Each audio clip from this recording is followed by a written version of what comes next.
Okay, so if you want to turn with this, I want to first of all let everybody know we're going to be in Hebrews 11. We've been there for a couple months, it seems. Um, Thanks to a couple times of, changing of the guard and then the snow and all these other things. So we are going to start out just a little quick recap of last week's dealing with great believers of faith. Of heroic faith, and we're going to be in chapter 11, verses 32 through 34.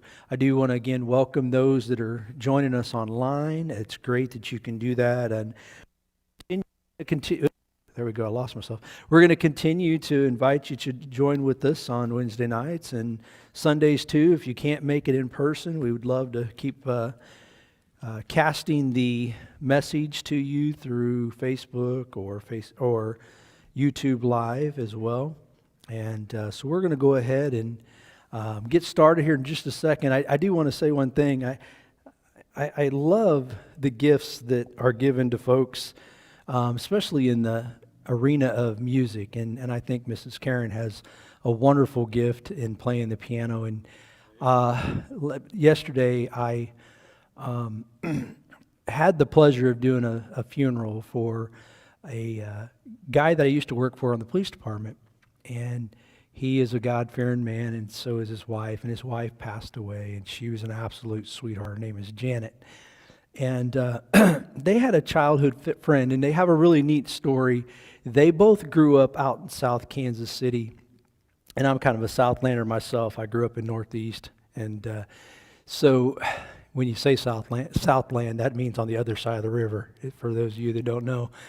And so they grew up going to Ruskin High School and were attending Loma Vista Baptist Church out there off of Blue Ridge. It's no longer called Loma Vista Baptist Church. It's now New City, which is another church plant that took over out there. So anyway, they met when they were about 15, 16 years old and started dating. And I just really found a heart for that. I didn't know their story that far back because my wife and I started dating at 15 and 16, and they were high school sweethearts, church sweethearts, whatever you want to call it. And so they had a friend, his name is Brad, and they all grew up together and kept in touch and did a lot of things together and stuff. And he came out, another God-fearing man, he come out and he shared with us his talent for music yesterday. And wow, I am not kidding you. He played the guitar, and his voice, he looks like Kenny Rogers, the beard, the hair, and all that stuff. And his ability to play the instrument, first of all, was amazing, like you do, Mrs. Karen. And on top of that, his voice was wow. He sang two hymns, Old Rugged Cross, and oh goodness, I'm trying to remember the other one. Peace in the Valley, I think. It might have been Peace in the Valley. He sang both of them. When I got back up to speak, I looked at Dale, which is the husband, and I said, Dale, I got a little thing of housekeeping here. I think we made a mistake. And he looked at me like, you're going to say this in the middle of the funeral? I looked over at Brad and I go, sir, I think we made a mistake because you should have been singing all four songs. I'm not kidding, because we had, I can only imagine to start out with, For Mercy Me, and they played that over the radio. And then they ended with Scars in Heaven, which is a new song by Casting Crowns. It's a beautiful song if you haven't heard it. The only scars in heaven are the ones on Jesus' hands, And so, very beautiful song. But I told him, I said, brother, I mean it. You are amazing. You don't see that very often sometimes with people that haven't already made it. You know what I mean? And how he got overlooked. Whew, I don't know. So anyway, sorry, that was my little story. So a little busy yesterday, had a funeral, and then had a test starting at 1 o'clock after I left the south graveyard at 12:30 to get to the north. I wasn't stressed at all. Didn't bother me a bit. So let's get into our study tonight. And I'll stop chasing squirrels here. And in verse 32, it says, And what shall I more say? For the time would fail me to tell of Gideon and of Barak and of Samson and Jephthah and David, also Samuel and of the prophets, who through faith subdued kingdoms, wrought righteousness, obtained promises, stopped the mouths of lions, quenched the violence of fire, escaped the edge of the sword, out of the weakness were made strong, waxed valiant in fight, turned to flight the armies of the aliens. Now, for those of you who don't know your Bible very well, those were not little green men or anything when they talk about aliens. These are people from other lands and such. I was literally told that one time by somebody that, yeah, it talks about aliens in the Bible. Not the kind you're thinking. I'm sorry that's a true story, by the way. Not kidding you. So we've seen, and we talked about last week, and let me just give a little thing of housekeeping. Last week I mixed up some names. I should have been referring to one of the leaders that was taken down by Barak. Well, he didn't take him down, Jael did. But his name is Sisera, and I referred to him as Cicero. So one is, both of them were leaders, but I was talking or referring to the wrong one. Happens when you get in a little bit of a rush and you're trying to think through too many things and it just doesn't connect. But Sisera got nailed. He did. Jael gave him the nail through his temple. And the thing is, you know, the Bible, people talk about the Bible and they say it's archaic and it doesn't deal with things for today. And I'm like, are you kidding me? Have you read some of the stuff that is in there and the things that took place? I mean, the description of what Jael did, it says she run that. It was just enough to say that she run that tent spike through his temple.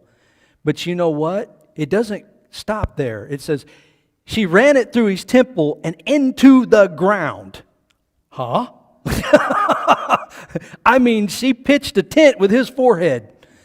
I mean, oh, wow. And so God's Word is just absolutely amazing, and I'm very fond of it. So who were the leaders that we've seen here? We've seen Gideon, and Gideon was a man of faith. And, you know, we know that he had the whole situation with the dew on the cloth, whether it be on the top, whether it be under the bottom, and all that stuff. And he was a man, though, that did humble himself. He did follow God.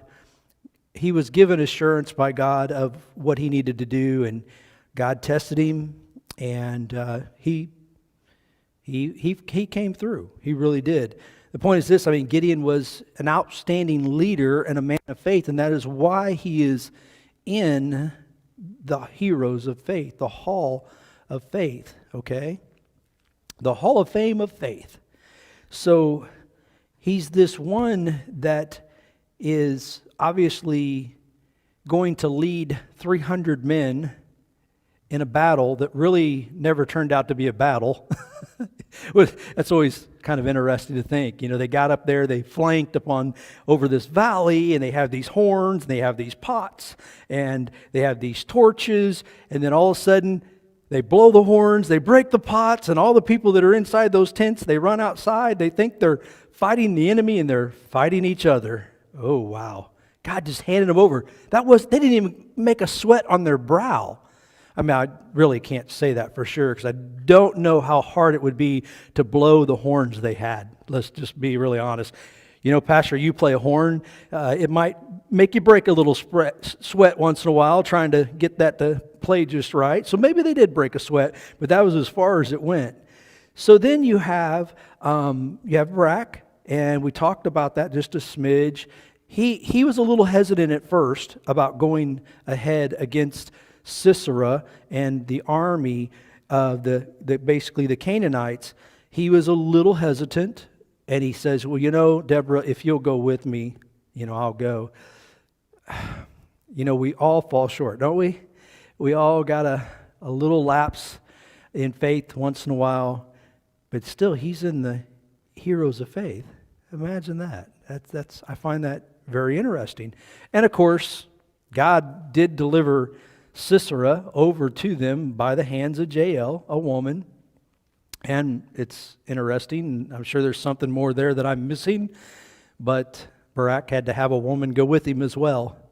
So a woman had to go along for the trip, and the other one had to end the life of the one that they were going up against. I find that fascinating. So then you have Jephthah, and he makes a vow to God and basically says, I'll sacrifice the first thing that I see that comes out of my house when you give me victory. He felt he had to make a vow to God so that maybe God would be that much more on his side. I'm not really sure what he was thinking, but anyway, he makes a vow. That vow might have cost him dearly because the first one that comes out of his house was not a servant. His daughter. It was his daughter, yes. And Pastor Jerry and I, we've discussed this before because there's a couple different camps that they say, what was it, a real sacrifice of her, or did she just sacrifice her virginity? I believe, Pastor Jerry, you lean more towards the sacrifice, the actual physical taking of a life sacrifice as a burnt offering, because, I asked Pastor, I go, well, couldn't it just be that, she's given up her virginity and she's never going to marry a man, he's never going to have grandchildren from that one there and all that stuff. The pastor goes, listen, that's why the whole thing in Judges, the people were all messed up. And he goes, so don't be so. I think I lost my mic again. Something happened there. Can you hear me? You can hear me. Do you still have me coming through there? Okay, sorry about that. I don't know what happened. It just kind of went off. Maybe it's me. Maybe it's my ears. So we were just talking about that, and he said these folks in the book of Judges were all messed up. And it's quite possible that she was sacrificed and not just making a vow of or celibacy. Yes, sir. Yeah, and I think that when he made the vow, Mm-hmm. he was thinking burnt offering. He wasn't thinking the person won't get married. Sure. He was thinking, I'm going to sacrifice this to you, God. Yes. And, oh my, then Yeah. when it was his daughter, and she mourns the fact that she will never get married, Mm-hmm. that she'll never have that joy of being able to be married and have kids and so on. Correct. I think maybe he thought his dog was going to come out to meet him first. Thought it might be an animal or something. No, that would have been far easier. I think he probably had on his mind one of his servants. And he was pretty surprised when it was his daughter that come out. The vow wasn't needed. God was going to make the delivery of all things, but sometimes we have lapses in faith, and that can be costly at a time. It really can. But still, he's in the heroes of faith. So that's pretty interesting. We obviously know Samson and his shortcomings. He's here. We think about David and his shortcomings. He's here. Samuel, Samuel, I don't want to talk much. I don't go that way with the whole shortcomings with him as much. But then, a lot of the prophets, it just says, and of the prophets. So the reward of heroic faith is really laid out for us in verses 33 through 34. Who through faith subdued kingdoms, they wrought righteousness, they obtained the promises, stopped the mouths of lions. We talked about last week the different places where the mouths of the lions were stopped. And God's provision and protection is huge when it comes to a believer's life. So then quench the violence of fire, escape the edge of the sword out of the weakness. The ones out of weakness were made strong. They waxed valiant in the fight and turned to flight the armies of the aliens. So lots of things are named here. Subduing of kingdoms, working out righteousness, obtaining promises, stopping the mouths of lions, quenching the fire, escaping the sword, valiant in fight, and basically routing other armies that would come after him. And that simply all began and came to a culmination simply by faith, simply by that. So now we're going to get in a little bit more of a gray area. We've been talking about heroes of faith, and we've literally put names and faces to it, I guess you could say. We put names. We've talked about Samson. We've talked about Jephthah. We've talked about Abraham, Sarah, Isaac, Jacob. We've gone through quite a few, Moses, and so forth. Now what we do is this backside of these great believers who have faith, we find that there's these unnamed people of faith who endured whatever was put in front of them as well and had faith in God. And God did some stuff for them, you know. Some did lose their lives. We'll talk more about it here in just a second. In verse 35, it says, women received their dead raised to life again, and others were tortured, not accepting deliverance, that they might obtain a better resurrection. So let's just talk about verse 35. The women received their dead to be raised.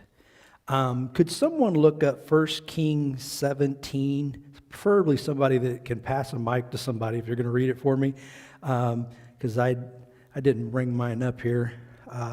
1 Kings 17:17, and just read through verse 24. And then somebody else could get 2 Kings 4:18. So if I could get somebody to get 1 Kings 17 and 2 Kings 4, that would be great. Okay, if you could read through verse 24, John. 1 Kings, you want that first? 17? Yeah. Okay, please. And what verses? 17 through 24. Now it came about after these things that the son of the woman, the mistress of the house, became sick, and his sickness was so severe that there was no breath left in him. So she said to Elijah, what do I have to do with you, O man of God? You have come to me to bring my iniquity to remembrance and to put my son to death. He said to her, give me your son. Then he took him from her bosom and carried him up to the upper room where he was living and laid him on his own bed. He called to the Lord and said, O Lord my God, have you also brought calamity to the widow with whom I am staying by causing her son to die? Then he stretched himself upon the child 3 times and called to the Lord and said, O Lord my God, I pray you, let this child's life return to him. And the Lord heard the voice of Elijah, and the life of the child returned to him, and he revived. So you have a woman in this story here that her son dies. And here's a man of God in her house, in Elijah, and she basically is like, how could you, a man of God, be here and at this very time my son would die? How is that to take place? You know? And she hands him over to Elijah, and he goes and he prays to God, and that child is restored. And so we see, again, women receive their dead raised to life again. And that's just one story in the Old Testament where we've seen that happen. John, do you happen to have 2 Kings? Okay, could you read that for me on the microphone? It is 4 verses 18 through 37. When the child was grown, the day came that he went out to his father to the reapers. He said to his father, my head, and he said to his servant, carry him to his mother. When he had taken him up and brought him to his mother, he sat on her lap until noon, and then died. She went up and laid him on the bed of the man of God, and shut the door behind him and went out. And she called her husband and said, please send me one of the servants and one of the donkeys, and I may run to the man of God and return. He said, well, will you go to him today? it is neither new moon nor Sabbath. And she said, it will be well. Then he saddled a donkey and said to the servant, drive and go forward. Do not slow down the pace.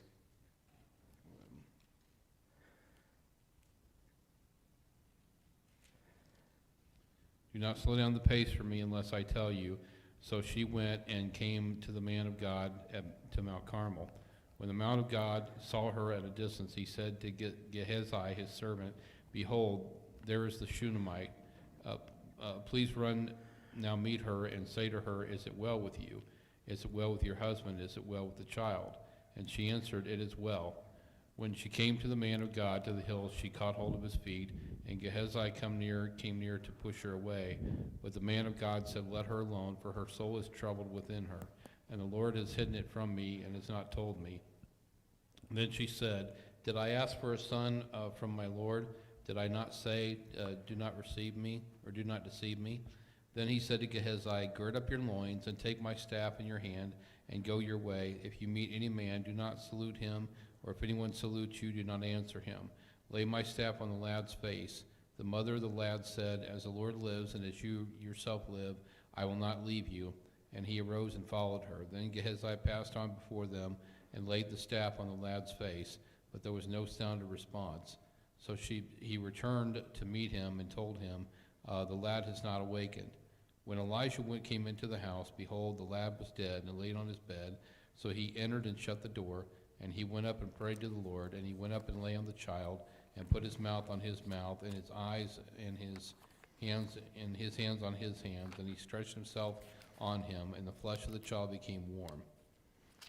Then he returned and walked up in the house once back and forth, went up and stretched himself on him. The lad sneezed 7 times, and the lad opened his eyes. He called Gehazi and said, call this Shunammite. So he called her. And when she came in to him, he said, take up your son. Then she went in and fell at his feet and bowed herself to the ground. She looked up at her son and went out.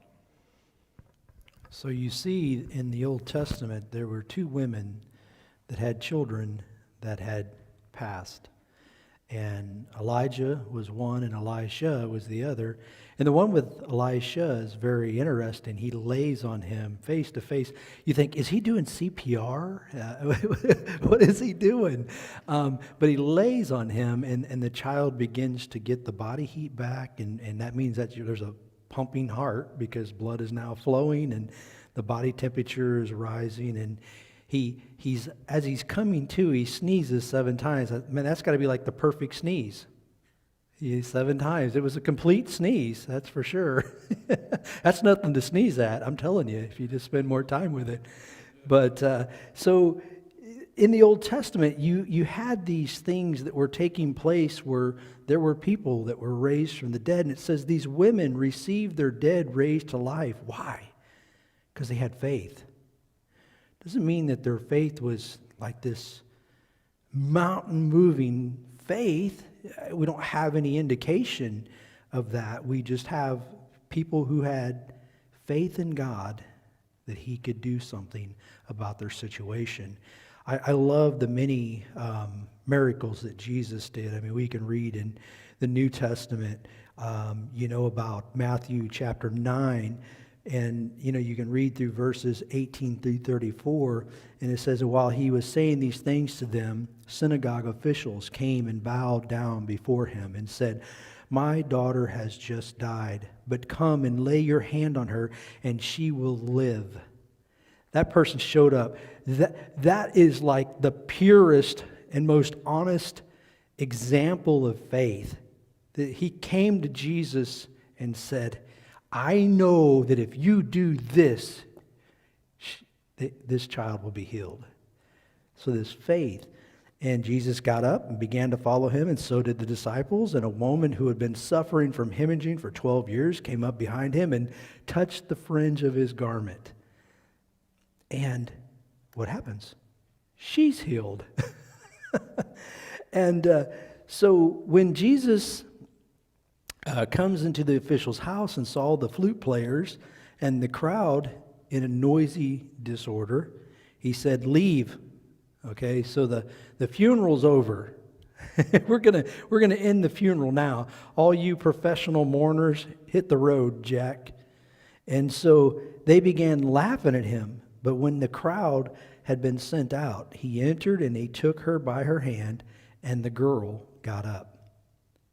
I love reading these stories. I can't get enough of reading these stories when it comes to the Lord and what He has done.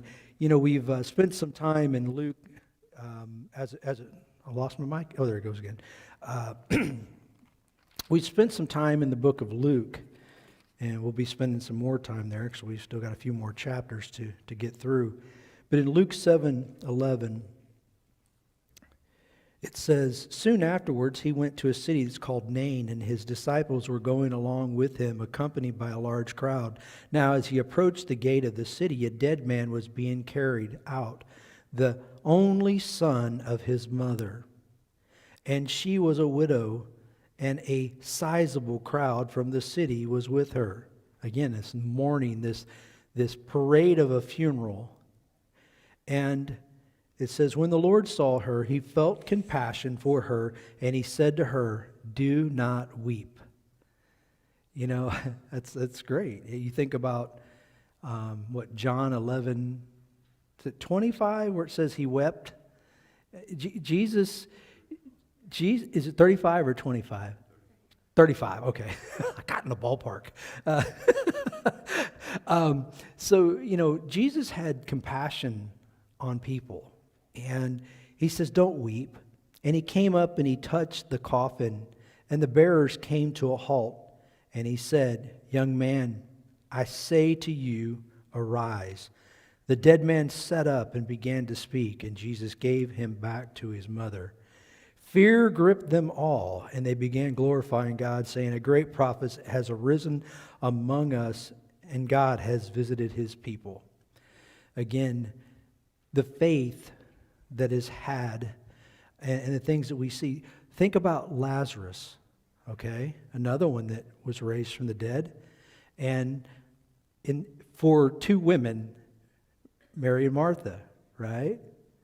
And so we know that as we read in here, women received their dead raised to life again, and others were tortured.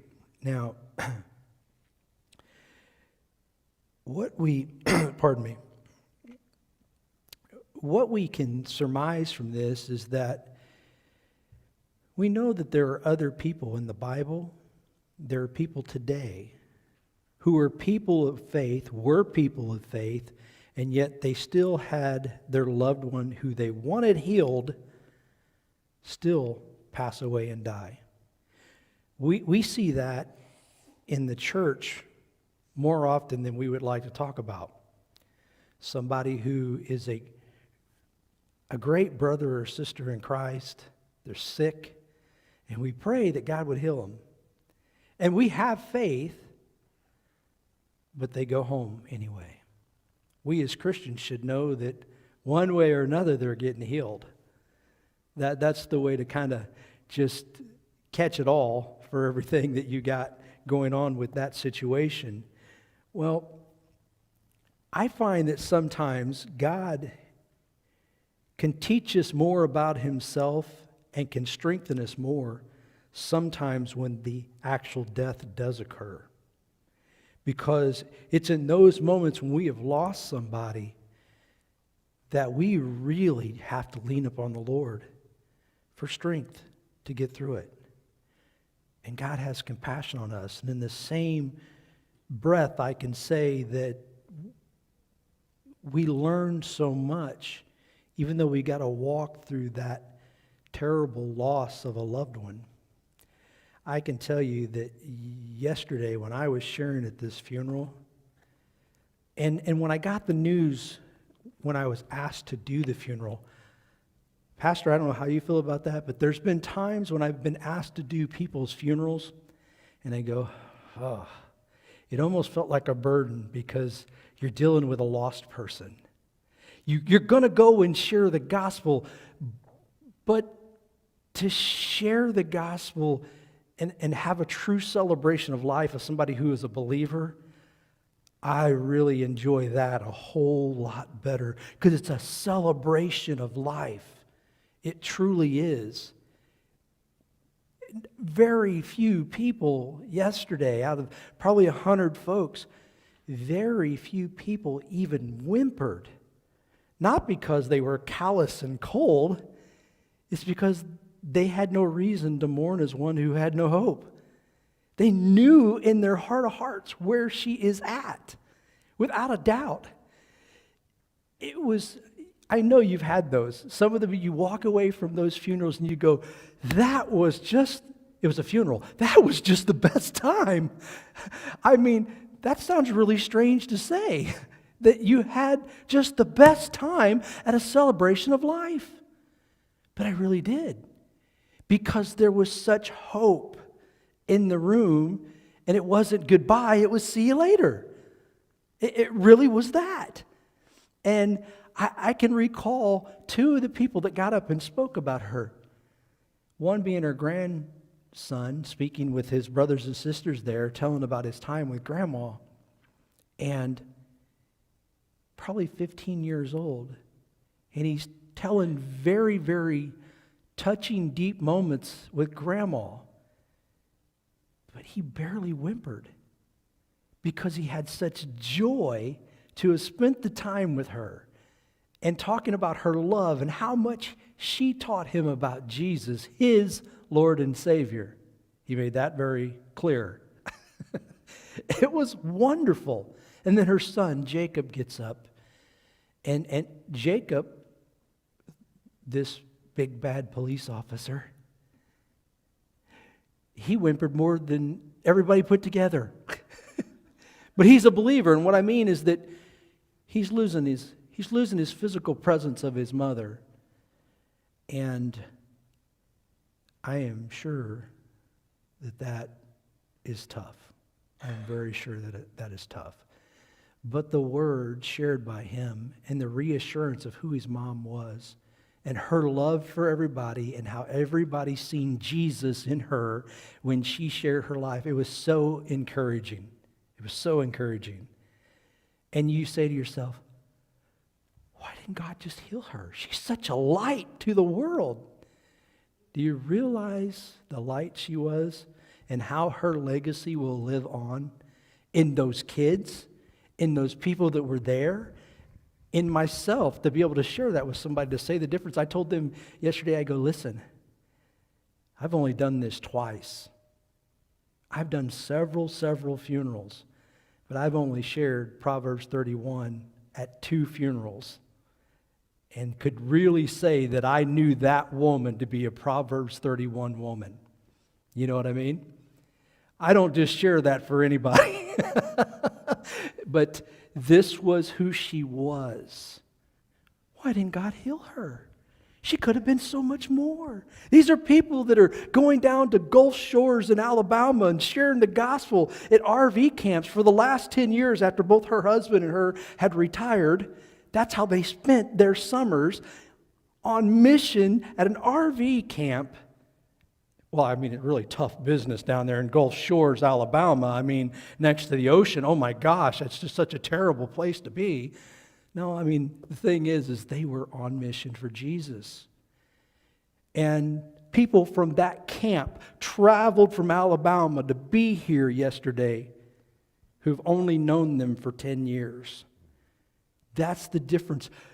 What I'm saying is, though we see God heal some, if He doesn't, God's plan is still fleshing itself out, and how it's touching people and how it is actually propelling the gospel forward. It really, truly is. And I had such a wonderful time yesterday. I just can't tell you. And you say, but you were at a funeral. I know, of another true believer. And her life lived encouraged me that maybe I could do some better things in other areas, you know. Pastor, did you want to share something? I think it's important to remember that for every person that Jesus either raised from the dead or or healed, that miracle of restoring life was always temporary. Yes, sir. Yes, sir. Those people have all died. Great point. Great point. Some of them had to die twice. But, it only postpones the final time when that person would die. You're absolutely correct. And I appreciate you pointing that out, because that's in the importance of where we are right now, that those people we can did think, die. I want a few more years. I want this person back for a few more years. But the fact of the matter is, it would not be a good idea for God to heal us every time. I would totally agree with that. Because we would continue to live in this fleshly body and not be delivered from that and be in the presence of Jesus. Yeah. Yeah. And there's always the testimony that comes from that too, because like in the next part of this scripture, it says, and others were tortured. Janet, who I'm talking about, her body was failing her in a lot of areas and had been for a number of years. She dealt with some various things.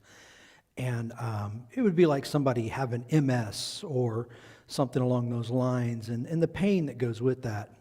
So inside of her body, though she's not being tortured as we're talking about some of these that we're going to talk about, but her body was a torture each day.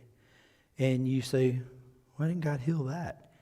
You didn't hear people talking about her having a bad day. They talked about her love, her joy, and all that stuff in spite of bodily pain every single day that she dealt with for a number of years. Again, a testimony to who God is and who she was in that relationship with him. And I think it's amazing. Now, it says here that after some were brought back to life again, others were tortured, not accepting deliverance, that they might obtain a better resurrection. Some of these people were being tortured, and they refused to deny God. I mean, think about that for a second. Somebody's got you stretched out on some rack or something with your arms tied and your feet tied, and they're stretching you. Whatever stuff they might have used in the art of torture during this time.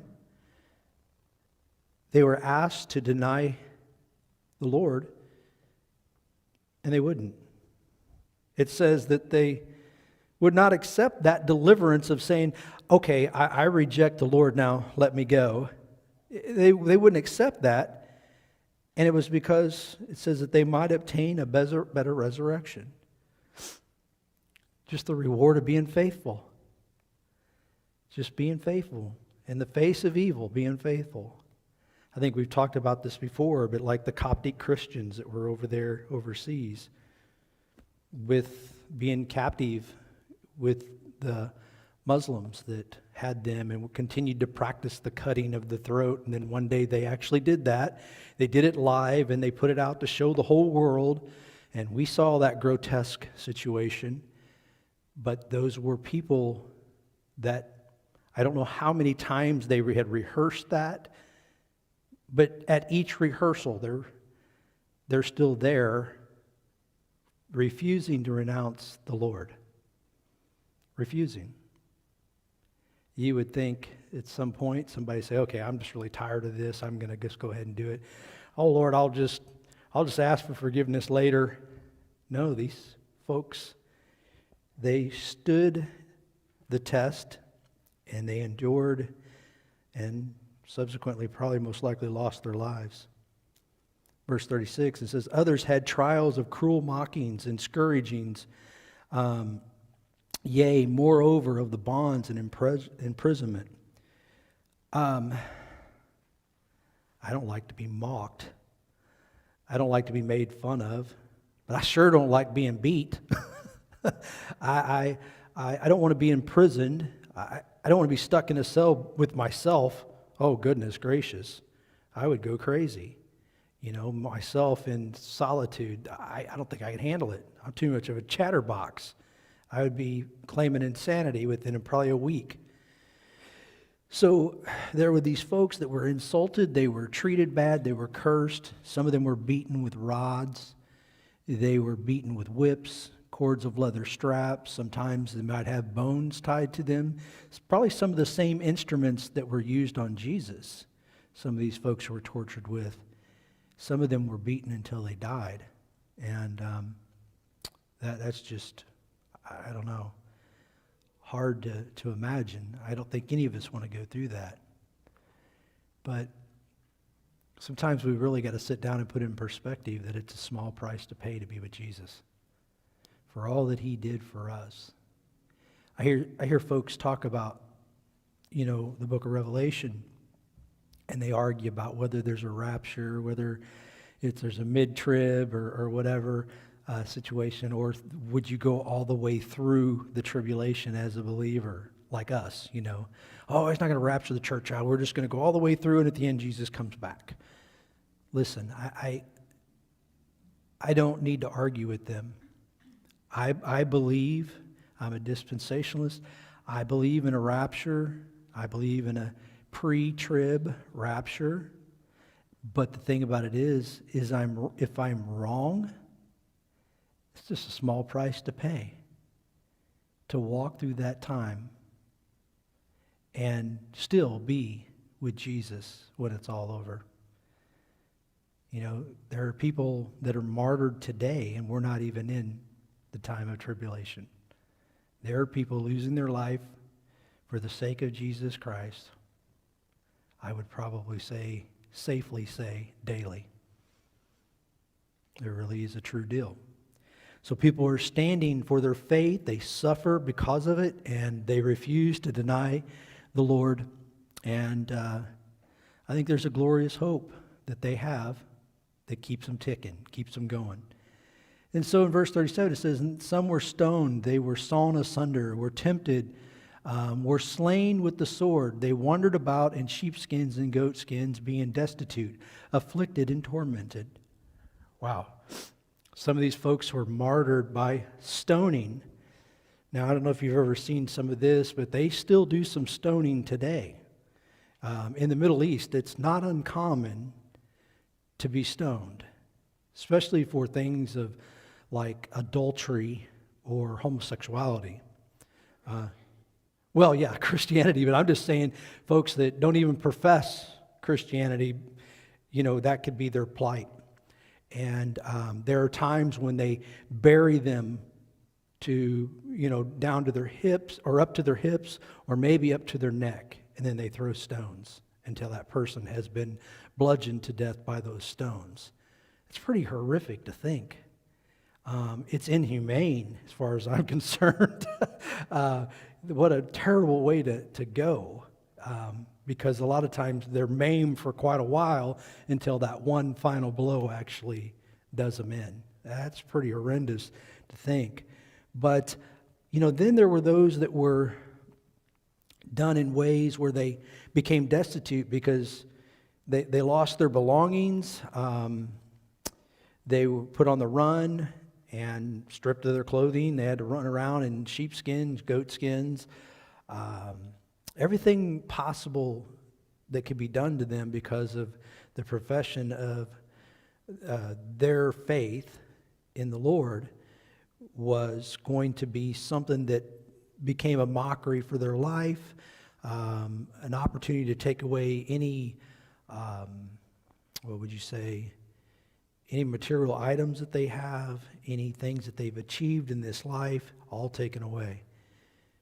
But when you think about that, I think it's summed up in verse 38 why it was worth it. "Of whom the world was not worthy. They wandered in deserts and in mountains and in dens and caves of this earth." I find that interesting.